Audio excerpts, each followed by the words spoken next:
Hey, this is Simon, the drummer of the Agonist, and you are listening to RichardMetalFan. Hey everyone, welcome back to another episode of Richard Metal Fan Interviews. This is episode number 43. And today's guest, we're talking to none other than my good buddy Simon McKay. He is the drummer for the band The Agonist, a melodic death metal metalcore band from Montreal, Canada. We're going to be talking about him getting into metal, what made him want to pick up the drums, and talking about like the history of the band and much, much more. So without further ado, let's go talk to Simon. My do my dog wanted to be in this too. Oh, hi doggy. Okay, all right, and action. So what's up, guys? I am here with my good buddy Simon McKay from The Agonist. How you doing today, Simon? Doing great, man. Yeah, I'm glad we finally were able to get this. I've been wanting to get you on here for a long time, for a while now, and now we finally somehow managed to make it happen. Hell yeah, man. Always a pleasure to chat for sure. Yeah, you're like the second person of the band that I was able to talk to. I've had Vicky on here a few months ago, and now I got to talk to you. Yeah, right on, man. I remember that. Yeah, and I remember you actually watched my videos. I remember you commented on, I think you saw my recent review of the new EP, and it was fucking awesome. I appreciate the support. It's no problem. Like I personally like to look at every little thing that I can about like the release. When we do a release, like I'll scour the internet, Nice. big or small. I like to look at it all, Yeah, or you'll even pretty like. much look at every video known to existence. Yeah, I mean, yeah, I want to know what people think, It's like it's my baby. I'm proud of it. I want to know even if people don't like it. I want to know what they don't like about it too. I want to know what they like. So I want to know what people think. It's only normal, right? You want people to you want to hear how people are interpreting your work. Absolutely, and I totally agree with you on that. And this weekend's been crazy. Like I've done, this is like my third interview this weekend. I mean, yesterday I did like two in-person interviews. I had to like drive all the way to Decatur, which is like, oh, it took like freaking an hour to get there because like on the highways they were like doing like road work and shit. Like they couldn't do that at the daytime at night. Like, come on. Yeah. So I interviewed my buddy Scott Taysom from the band Cloak. They're sort of like a doomy kind of black metal hybrid band from Atlanta. I then from there I had to drive Cool. all the way back to Kennesaw, which is where I live, which is like 35 minutes north of Atlanta, and I interviewed my boys in Actus Reus, and that was a fun interview. But yeah, Cool. now I get to interview you. So basically, this format is I want to kind of like go through your catalog as like your journey for music from where you began to now. So let's just dive right back in the very beginning. What were the first bands that got you into metal, and what made you want to start playing drums? Okay, so like back in the day, like way back when I first started getting into like, heavier rock-based music, I guess, that was the days of basically like Korn, Limp Bizkit, Marilyn Manson, you Wow. know. Yeah, that's honestly, I'm 35, so I grew up in the age of I'm a 90s kid, but like I mean, I'm born in definitely. '94, so I'm Okay. technically I'm a '90s kid. Yeah, well, I had like my childhood part of it in the 90s, so I guess the way. So, anyways, so going back to your question, it definitely like so my dad was always an avid music fan too, so he used to take me to let's say a record store called Sam the Record Man, for example. It no longer in existence. Great record store here in Montreal. It's no longer there. And he was like, "All right, I'm gonna get you one album, and then you're gonna pick one album that you want to get, but you're gonna have to listen to the album that I get you." So he got me Dark Side of the Moon by Pink Floyd, and he's like, "You get whatever you want." And I got like Mechanical Animals by Marilyn Manson. I was a huge Manson fan back in the day. And Uh, prior to that, I think the first album I ever bought was maybe like Follow the Leader by Dude, Korn. that's like my favorite Corn album. Like next, I really would wish they would do it like an anniversary thing. I know they did some shows in California, but they didn't play the whole album. Right, right. So then I eventually like discovered heavier stuff like Cannibal Corpse, Lamb of God back in the day. Let's say, and then I kind of like I went a bit further than that, but I was always into like alternative rock and back then like my favorite band was A Perfect Circle.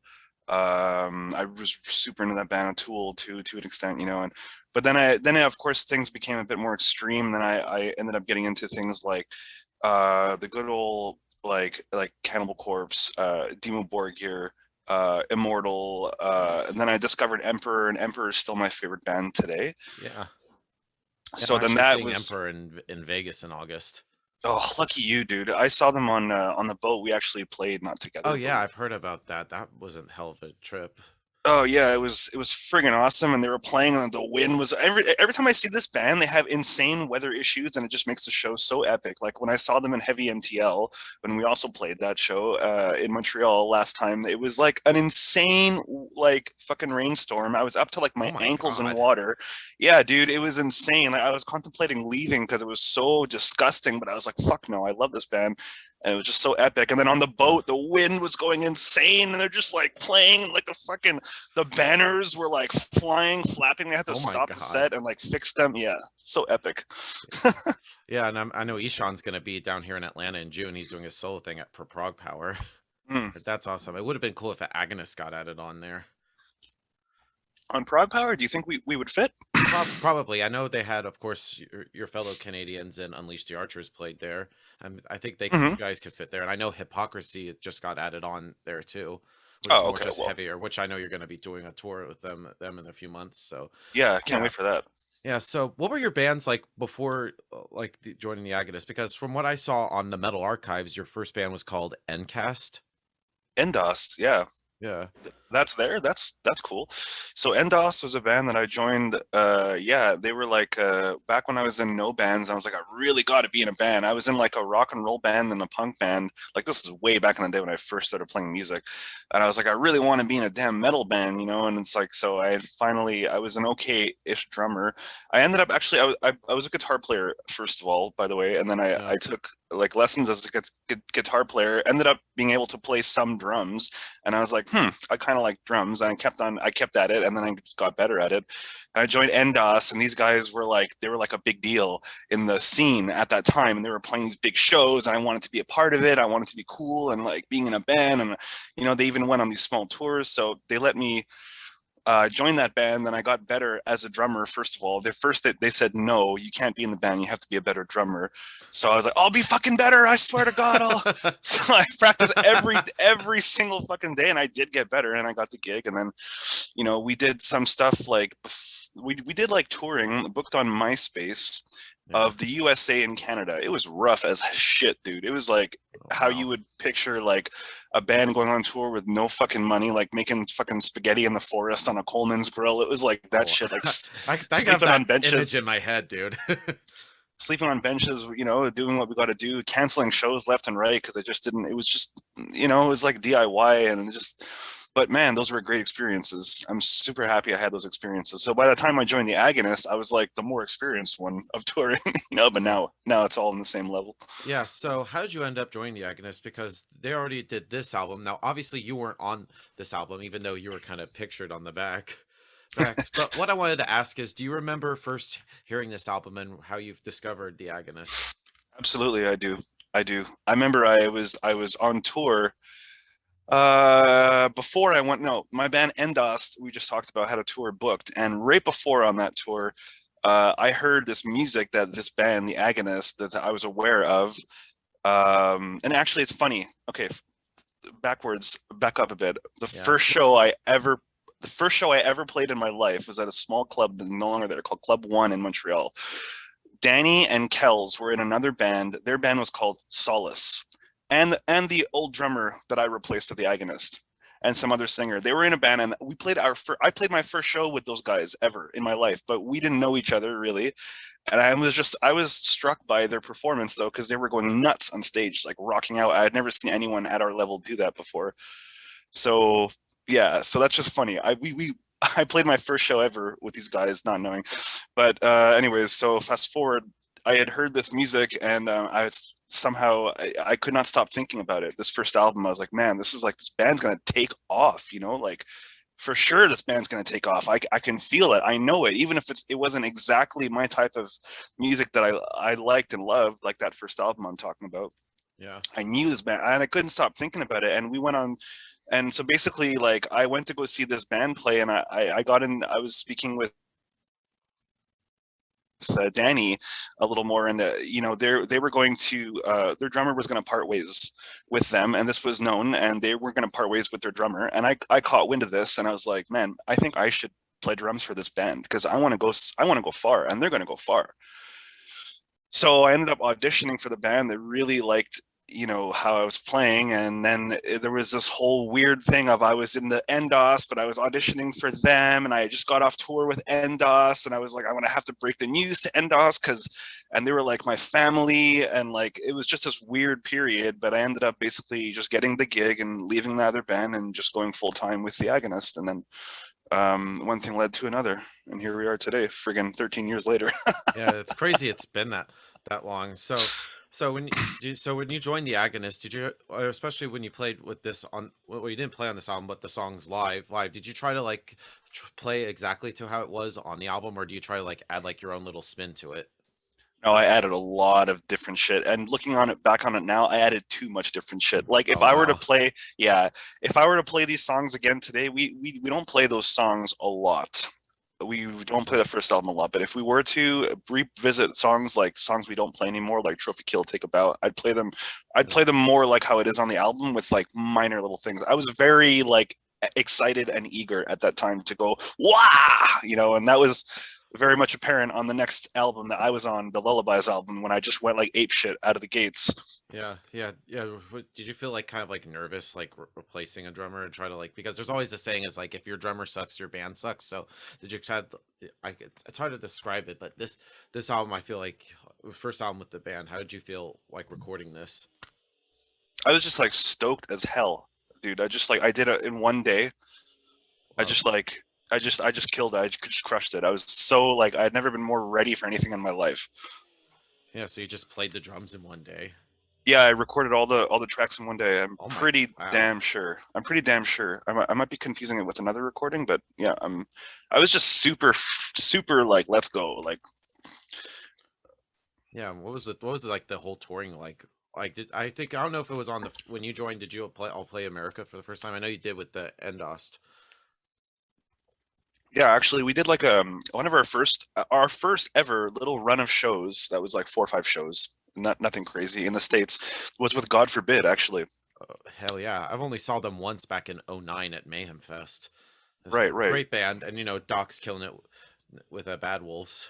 Yeah, I love God Forbid. Like Yeah. friggin' awesome band. And so we were both on Century at the time, and they decided, somehow we got this was like a Century Media thing, not even like a booking agency thing. And so we Yeah. got paired up to do a couple shows.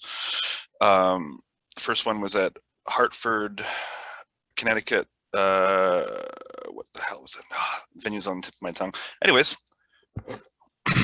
yeah, so we did play in the States, and then we did get a booking agent eventually, and then we got added on to tours, and we started to tour, and yeah, we were on some good tours and weird tours and all kinds of tours. All right, and then kind of moving on to probably my favorite album of you guys, Prisoners. This was the album that pretty much got me into the band. Like I remember hearing Panophobia, and that pretty much got me hooked onto it. It Oh, cool. so what was that whole like album like? That whole album, Yeah, it's a very interesting time too. yeah, that was an interesting time. To be honest with you, like to be completely open and frank, personally, Yeah. that period of my life, I was like, when I look at that album, I think of drugs because I Oh was doing shit. drugs. Oh Yeah, my god. Oh shit. yeah, I was doing. I was pretty into some, like uppers, pills, stuff like that, and yeah, I just basically got myself off that. But just to be frank with you, when I see that album, that's what I think of, and of course I think of all the other stuff too. But I mean, sometimes things just mark you in life, and that was one of them. Yeah. Yeah, and this album's also 10 years old this year. Do you have like a different perspective about this now when you first put it out? You always have a different perspective, and after you put out a release, and like at the time you're so into it, and you can always reflect on it differently after. And if I'd listened to that album now, I'd say it's a friggin' pretty creative and damn right interesting album. I would say like it goes to some awesome places, and it's a great album. I'm not sure about the production of it. I don't know if it holds up to like. I mean, I guess it does, and it doesn't. I don't know. We were trying some different stuff. We wanted it to sound like different, and we tried to uh, we wanted like Chris Donaldson. He's purpose, and then also it was Yeah. we just wanted to try something different, and I think it's an excellent album. Totally, totally. And I probably want one thing I also wanted to ask, and I probably much know the answer, but I'll ask anyway. Is there a chance we can get a celebration of this album somehow? Maybe do like play some like deep cuts from this? That's a good question. Because I It know really you all depends. reissued it on vinyl. Yeah. I mean, that's a good question. That definitely would be a good idea in terms of like playing shows and playing these songs, like playing deep cuts live. Yeah, yeah, I think it would be epic. Definitely an idea. It's always difficult though when you're like for example on this Hypocrisy tour, you know, we're our set is we're not headlining, we're not direct support, so we have a limited time to get out the songs we want to get out. So it's you got to juggle what you want people to hear, what's current, what you want to promote, you know. Yeah, But if we were doing like a headlining tour or something like that, absolutely, I would yeah, say. yeah. Especially now with like six albums, and it's got to be like harder to put like a set list together. Yeah, but we're pretty much focused on our new stuff at this point. We really like we're pushing this new stuff. We're all confident about it. All right. All right. And then moving on. Well, I mean, I'm not really good with these kind of awkward situations, but well, there was also the last album with Elisa. So, of course, the whole drama, which if you don't want to talk about it, that's totally fine. Fine. But then, of course, you got Vicky on this album. Like, how'd you find Vicky? Because I know she was doing like a YouTube covers and stuff. Yeah, basically discovered her on the greatness that is the tool of YouTube. You know, if this YouTube was not around back in the day, we wouldn't have found like we wouldn't. I don't know what we would have done to. I mean, replacing a singer is a big deal. You know, Yeah. so we were able to. Danny was able to find Vicky, which she saw a lot of potential in. Um, and basically, we slowly worked with her, and she ended up joining the band and being a great fit. I mean, and it took work, and we're finally. I feel that it's after a few years we finally converged on like this artistic convergence. Not to say that we didn't have common ground in the beginning, but like now we're really and recently, you know, we're really like on a good path. Right, right. Was there like a lot of pressure with this being with this is the first album with a new vocalist? Because like you mentioned, like a vocalist like 9 out of 10 times when it's like a big deal, like when you place it, you don't know if it'll work or not. Like I remember with like Iron Maiden when after like Paul Di'Anno left and before they got Bruce Dickinson, they didn't know if it worked. But then Number the Beast dropped and it's like a best one of the best metal albums of all time. Yeah, right. All right. So yeah, when she joined, did you have her listen to the first three albums and be like, "This is what you need to do," or did you want her to bring her own mix to the Agonist? No, it was more the second thing you said. I think we were also. I think the Eye of Providence music was a bit like in a newer territory musically, and we knew that like we knew even with our former singer in the band, we knew that the next album was going to be different territory. Like Eye of Providence is a little bit different sounding than any album we had put out to that point. So given that and that given that it didn't sound like Prisoners or Lullabies, it was okay for Vicky to be like, do your own thing too, and at the same time we want to work with you. And Danny and Vicky collaborated on a lot of lyrics too, but the sentiment was more like, no, do your own thing, because this is a fresh sound for us too, so you might as well have a fresh sound for you too. Don't try and copy. um yeah, and I think it turned out great. Right. Yeah. Yeah. I think it's still a great album. It's still like fucking seven and years later. and yes, there was a lot of pressure. To answer your question, there was a lot of pressure for sure. Yeah. Yeah. Then of course I think it was also the last album with a Century Media. But then how did you get with a Napalm for the next album, Five? Hmm. I'm not sure how to answer that because I don't know if I was involved in that aspect of the business back then. Nowadays, I'm more involved in the business aspect of the band, but to be honest with you, I can't remember, dude. I can't. I can't recall. I mean, I'm sure Danny or Vicky would be able to answer that. I can't remember. Oh, that's all good. Sorry. But this album Five is like very quick turnaround from Eye of Providence. Did you all just like after their Eye of Providence, you just wanted to write more songs? Yeah, I think we wanted to keep going, and that album was a very different experience for us. Like a very different experience for us. I mean, we went to LA, we flew out there. Every album we've done here in Montreal with Chris Donaldson, our producer and the guitar player of Cryptopsy, and our good Great friend, band. and yeah, a great friend, great band, and we're just super comfortable with him, and he knows how to, get the best sounds out of us. But I think there was a different strategy from Napalm at the time, and they really wanted us to go and do this, and so we were like, all right, let's let's do this. So we went with the producer they chose, and there was a push from them, and we also thought it would be a good idea, and so we went out to LA, and we stayed with this producer Mike Plotnikoff. We stayed at his house because he was nice enough to let us stay with him.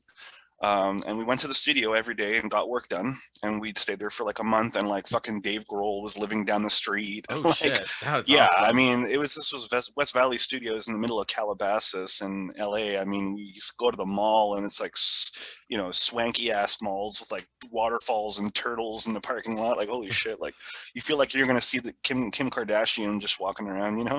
Yeah. So it was really a interesting experience, and we met some people. It's just like another world over there. And I don't know anyone here from Montreal that's in bands that's done something like that. That was like, you know, and the album I think turned out quite differently too. And so, yeah, that was just a different experience.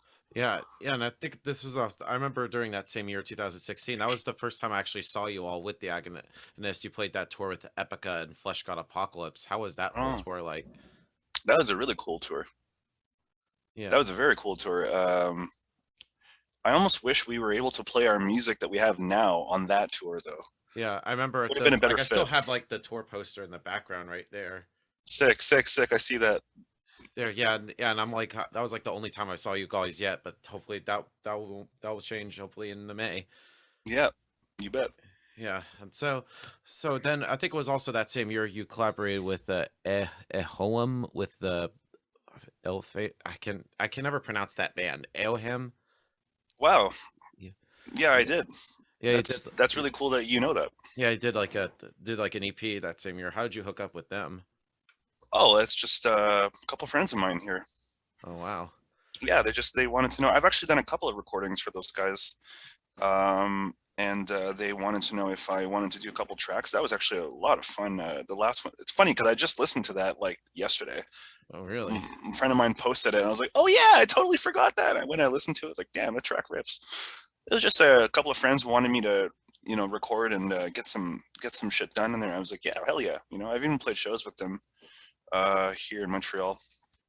Yeah, like playing with all these bands, you have to like put yourself in like a different mind frame, or is there like a usual like method that applies to everything? Uh, I just think drums. I'm just really comfortable playing other. Uh, I'm really comfortable playing drums with other people that have instruments. Like I'm comfortable improvising and just like you got a riff, go like play a beat. Like I like that spontaneity, so it's not really an issue for me. It's like it's actually fun. Like actually on that EO hum thing you mentioned, on they did like an EP, and there was one song that he basically wrote. My friend Jeremy, the guitar player in that band, he wrote it like on the fly. He's like, all right, like we're gonna like I just wrote it, and he's like, now you're gonna play to it. And I'm like, that's awesome, dude, and it turned out to be pretty cool. So it's just a different process.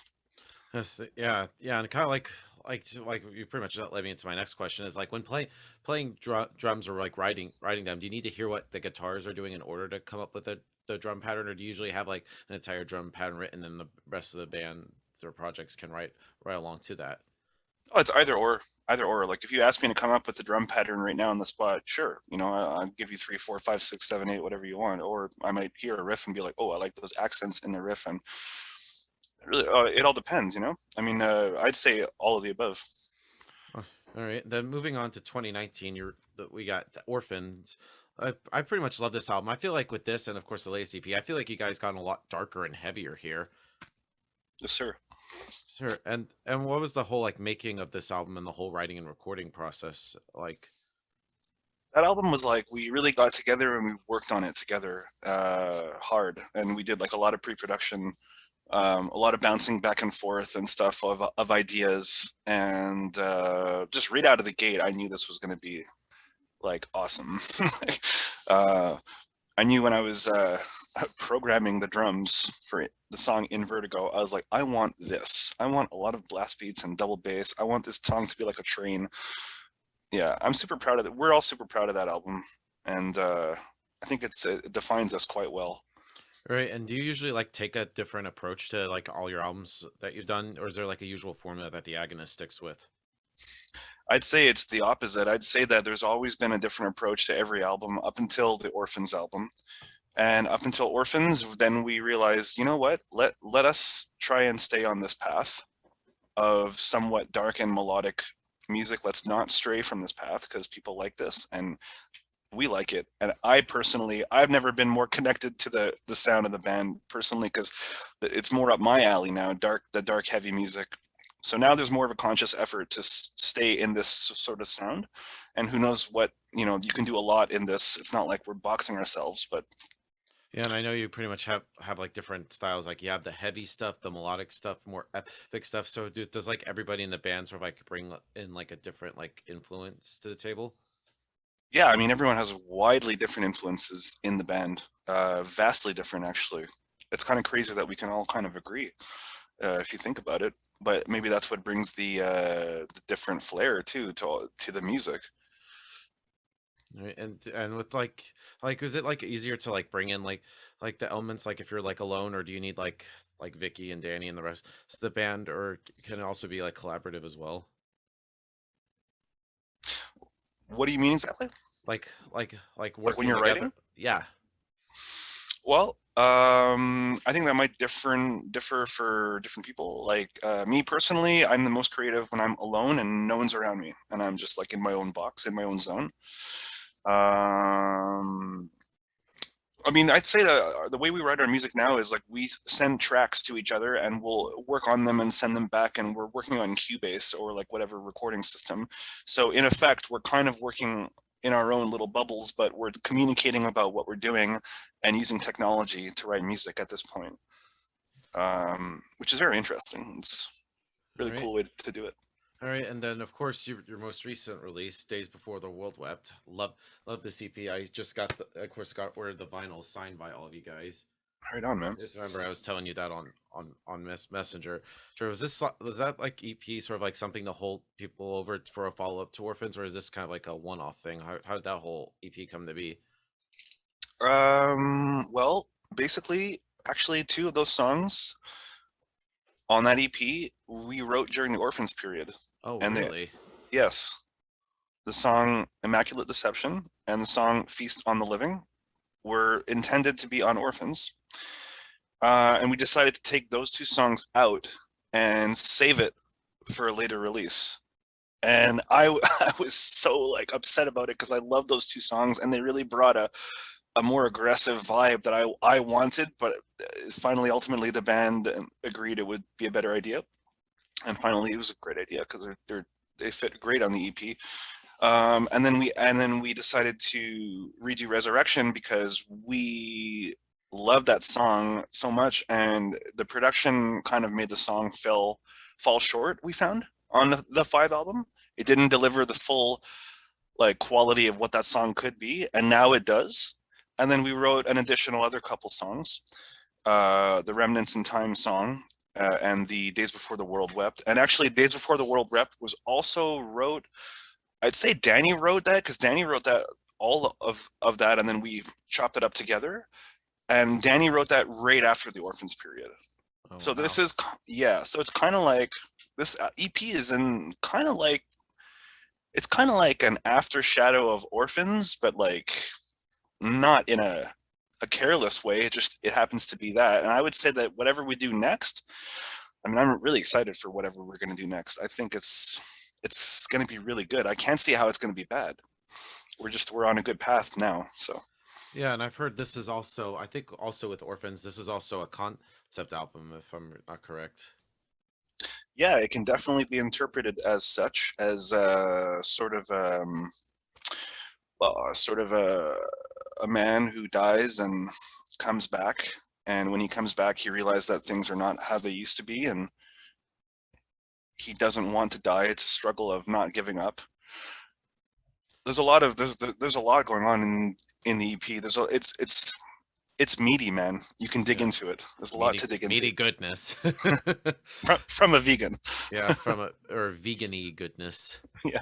Yeah. So is there like usually like a concept with steps? Is there like a lot of research that pretty much goes in hand as well with coming up with said concepts?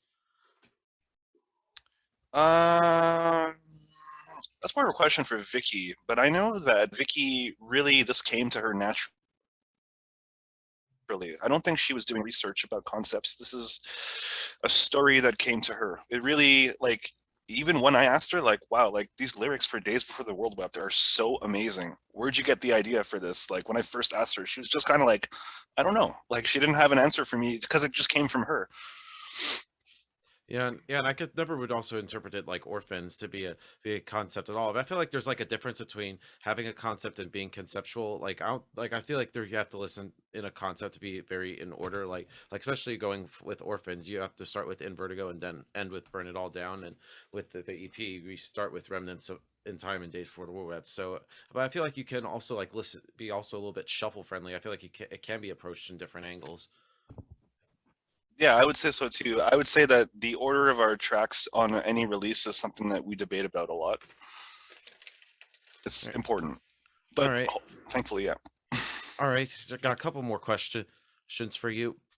You ready for? I always love asking the bands this because it's always like they always get like a short answer and sometimes I would get a long answer. But how do you know when a song is done? Because I know like you have like songs that are like 3 minutes and then some songs are more go like 5-6 minutes. So how do you know when a song is done? That's a damn good question, dude. It's a hard question to answer. Sometimes it's really hard to know when a song is done. Sometimes you just want to keep on going and going when you have to be like, no, it's done. Yeah. But I would say, how do you know when it's done? When you have that sense of roundness, maybe. I would say it's hard to, maybe everyone's a little bit different, but the way I perceive it is like, if I was listening to this and I was someone else, it would make sense to me. That's how I perceive it. All right, and then the final question I wanted to ask is coming from Montreal, Canada. Like, of course, Montreal is a diverse scene. There's like bands like Cryptopsy and then Despised Icon, and of course, like old school, like even pop punk, like Simple Plan.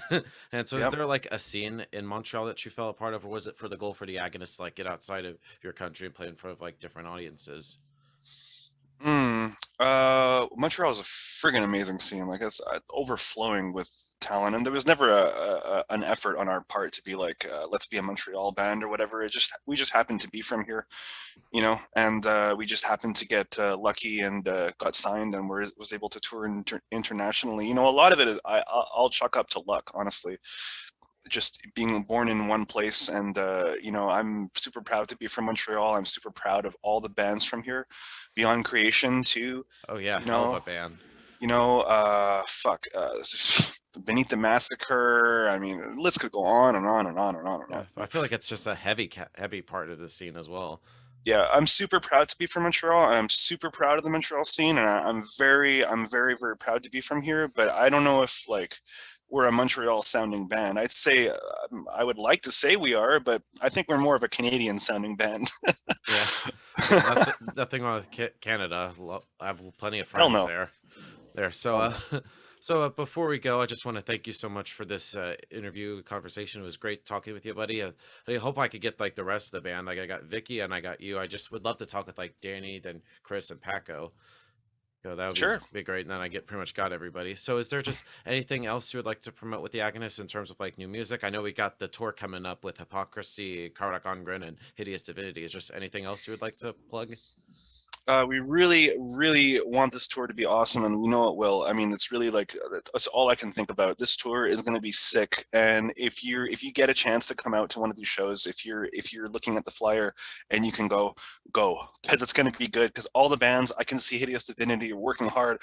We're working hard. Hypocrisy is going to be promoting their brand new album, which is wicked, dude. I love this album, and it's just going to be like an exciting tour, man. Everyone's excited to get back out. Go to these shows. Go to all the shows. You see a flyer? Yeah, go bankrupt and go on all the shows. Go. Right now, dude, it's like a fucking Black Friday and the doors are open and all the bands are like let's go tour. Yeah, that's pretty much Rushing like to the that gate. since then. It's like Since shows come back, it's like let's rush to the door. It's like it's an like it's overflow. the gates are open and everyone's running for the same slide at the water park. Yeah, that's good to hear. So everybody, Simon McKay from the Agonist. We'll see you next time.